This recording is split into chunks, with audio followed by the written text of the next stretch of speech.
Mothering Sunday is a 2016 novella written by British author Graham Swift.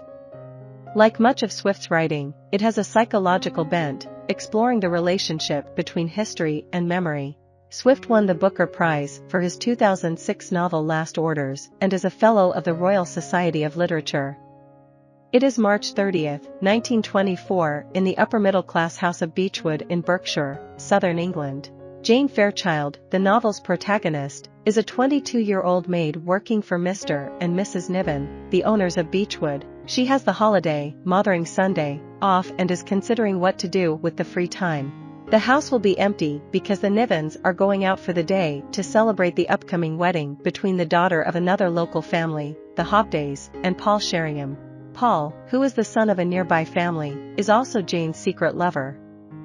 Thinking that Paul will be joining the celebration with his fiancée and the parents of the other families, Jane decides to spend the day reading. However, Paul rings her at the last minute, inviting Jane to visit him at the front of his house, a play. It will be her first visit. Once she is there, he reverently undresses her, and he explains how he is pretending to study law to get out of the family celebration. Jane wonders why Paul is not spending the whole day with his fiancée and whether Paul really loves her. After the two have sex, Paul announces that he has arranged to meet Emma for lunch. He gets up, causing Jane to move and his semen to spill between her legs onto the sheets. Paul, already late for his meeting with Emma, starts to dress as Jane remains on the bed, naked. Jane reflects on the significance of this moment and how it will never be repeated. After dressing, Paul tells Jane that, as his parents will not return home until later, she can stay in the house and let herself out. He then leaves without kissing her or saying goodbye.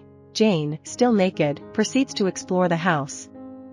She examines the bathroom before going on to the landing and down the stairs, studying the paintings there so that she can remember them later in life. Jane also observes herself in the full-length mirror in the hall and reflects on how it is the first time she has properly seen herself. She tries to imagine Emma naked but finds it impossible. Jane then goes into the library and remembers when Mr. Niven gave her permission to borrow books from the library at Beechwood. Going downstairs, she eats half the pie the cook left for Paul in the kitchen. She hears the phone ring for several minutes, but does not answer it. Finally, Jane leaves the house and cycles off into the countryside. When she returns to Beechwood, Mr. Niven has returned, earlier than expected, and tells her that he has some distressing news. Mr. Niven tells Jane that Paul has died in a car crash. He asks Jane to go with him to a play, where he will tell the staff what happened and see if he can find anything that might explain it. On returning to a play, they find that Ethel, a play's maid, is already there.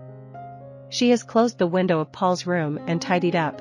Thus, she has removed any potentially incriminating evidence regarding Jane's affair with Paul, although Jane suspects that Ethel now knows about this. The narrative skips forward many years, and an elderly Jane discusses her life after that day.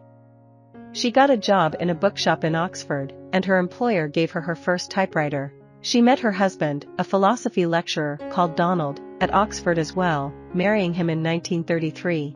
Unfortunately, Donald died of a brain tumor 12 years later, shortly after which Jane had her first major success writing a novel. Mothering Sunday ends with the 90-year-old Jane discussing how she read Joseph Conrad's story Youth on the night of Paul's death. This leads her to reflect on the nature of writing. She claims that although writing is about truth-telling, there are some things in life that remain ineffable and resist explanation.